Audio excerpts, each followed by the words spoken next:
Whoa! Oh! Hey, you may be wondering who I am.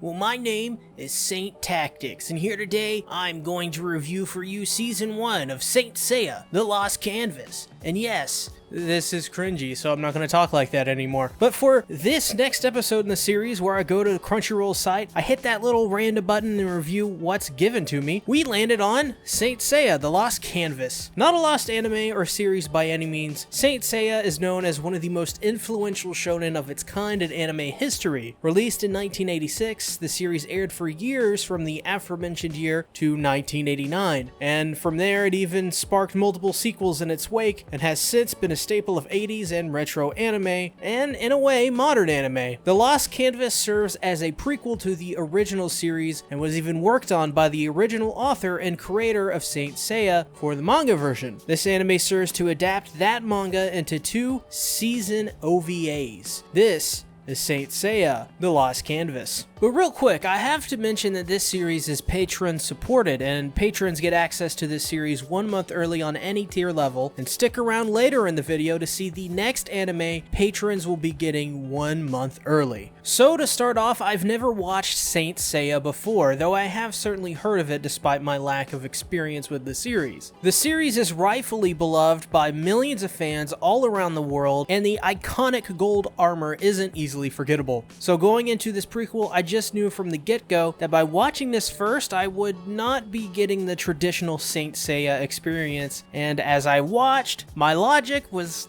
kind of proven right. This series can be watched and easily enjoyed as your first experience with the series, but I felt often I was missing out on a lot of references and even at times emotional impact of certain scenes. Take, for example, Alone's transformation from an innocent boy to the incarnation of Hades. This scene, writing it out, is pretty awesome, but it felt quick and muted in the anime for me, and I think that's just because I haven't seen the originals or its sequels. This carried over into other portions of the show as well, where I simply reacted with, well, okay, that's cool, I guess. It just didn't feel as grand as other moments in the show, even though I was watching these scenes thinking, shouldn't these be a lot more dramatic and impactful? But with that being said, there was a lot to love about my time with this series. For one, the characters are quite well done. I was a big fan of pretty much every one of these characters and enjoyed my short journey with them. Tenma, as an example, is a solid main character that I enjoyed pretty much every time he was on screen. His voice actor as well did a great job at delivering when it came to the action and as well the more serious tones the show throws at you. Also, seeing him train and be weak is something I greatly appreciated in this anime. Lots of shonen will simply have the MC outshine the opponent and show no weaknesses, or do what they did here but really poorly, but Saint Seiya is different. There are simply some people that Tenma can't win against no matter how hard he tries. And this is important, especially in a prequel, because it's supposed to enhance the regular experience, and there is no need to show the characters in the exact same way as the original anime. Let's see different sides of them. Let's see this more inexperienced Tenma. To me, this is what made The Lost Canvas such a fascinating watch. I felt like I was experiencing Saint Seiya in such a unique way by starting with the prequel first.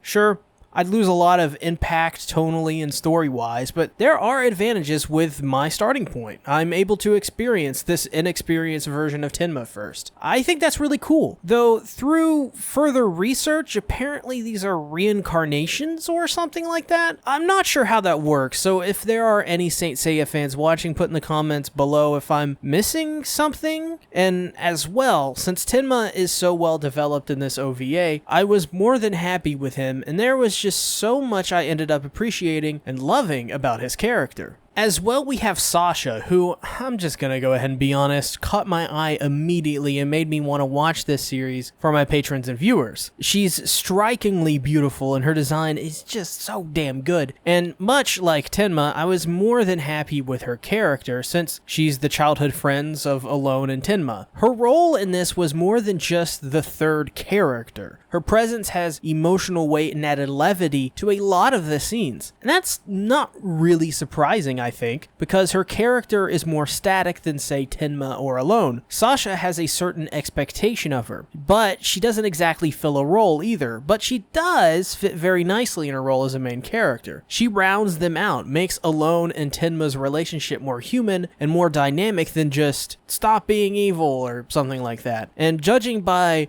what happens later in the series of what I've seen, Sasha seems like a pretty badass character in her own right. Also, a pretty fun character was Yuzu, I believe that's how you pronounce it. Her introduction in the series was really awesome, and she added a lot to the cast. I love her design as well. Much like Sasha, she is very striking, but she had this awesome aesthetic to her design that just screams 80s anime. I love it. But characters aside, we've got to talk about some of these fights because they were awesome. The fight with Albafika Pisces was awesome. This fight saw him fighting just a bunch of really just brutally powerful enemies, defeating some of them and then being contorted in positions you shouldn't be. Left in a terrible state, though, he still gets back up with a rose in his mouth and he continues to defend the village. And oh man, this is such an awesome moment and an awesome fight. One that I may have to watch again later because it was so well done. And that's the thing though, this is still a shonen series with tons of great battles and character moments. Albafika's fights show how good Saint Seiya is and it spotlights all of its strengths. It's so good showing off how powerful these people are and just how much power they can put out. They're hard-hitting, violent, and dramatic to a T, and they do it so well. Whenever there was a fight, I was absolutely glued to my screen because, man, they were just that awesome. And a lot has to do with production, like the perfect scoring from Kaoru Wada. Obviously a legendary name in anime, but man, this guy can create a score because this is one of the best shonen scores I've ever heard. I mean, at least for me, I really liked it, and there is no exaggeration or recency bias in this statement. The Lost Canvas has an amazing score. And that score plays such a huge role into the identity of the Lost Canvas. Another awesome battle featuring Hasgard was so great because of this music. Hasgard is this beast of a character and the fight was hard-hitting and full of great action. But the action wasn't just like, say, the Albafika fight, because Hasgard has a much different style of fighting. He's a heavy hitter with a lot of poise, so his dynamic in a fight is much different to any other character, which is something Saint Seiya is really good at. Those small details, like fighting styles, are fully explored to great effect and even play major roles in some of them, like the Corona Blast as an example. It is devastating, but must be used smartly and not just thrown out there, as other people can easily counter it. But it's now that time in the video to decide which anime I'll be covering next in the series, which you can get 1 month early by being a patron. Links in the description for that. So for the next episode, we'll be covering another shonen anime, Yona of the Dawn, which is interesting because this is another series I've wanted to always get into, and I recently was talking to a friend about this and was talking about how much I actually wanted to watch this. So yeah, I guess we can get back to that review. So outside of the characters and story of the Lost Canvas, there are a couple things worth mentioning. One of those being the character designs. I mentioned it a little bit earlier, but this series has fantastic character designs. Oh man, a really good looking art. The gold armor of the Saints looks so damn great and stays with you even after watching them. As well, the Silver Saints look awesome too. Of course, they look more, well, silver than gold, but as well character designs like the girl that believes in the Saints or Yuzuriha are just terrific looking. As for the show's backgrounds, they look really good here. I mean, not the thing which stuck with me the most, but they do look good. Though I think what makes this art really pop is the colors, more so than just the design itself. The colors work really well in this anime and are vibrant while not being too colorful or too muted. The production is probably the best part of Saint Seiya.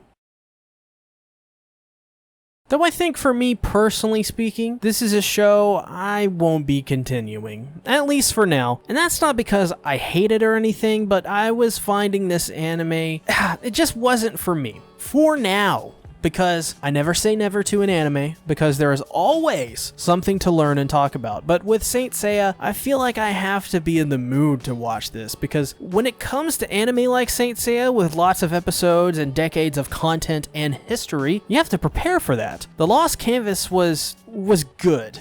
Scratch that. No, it's an amazing anime, but I want to come back to this when I am ready to tackle the series. And with, Netflix releasing a brand new dub for the original, you may never know, it could be sometime soon. But I love this anime. I thought most everything about it was pretty good. It was slow at times, outside of the fighting, but that's something I think most people won't mind in the shonen series, especially Saint Seiya. And from what people have said about this anime, and what a lot of people seem to really love The Lost Canvas. So I guess I 100% recommend this to Saint Seiya fans, but at the same time, it's not something that I can recommend to you beyond that, as I myself don't know where to stand on the anime, and I'll be putting the series on hold for a while, at least until I can, properly get into it and get actually invested in it, which is something I do want to do in the future eventually. But with that being said, thank you all for watching the video. Make sure to like, subscribe, and ring the bell button in the comments below. What are your thoughts on Saint Seiya The Lost Canvas? I've got a Patreon. I also got a Teespring where you buy my t-shirts. I'd appreciate that. So thanks everybody for watching the video. I'll see you later. Bye-bye.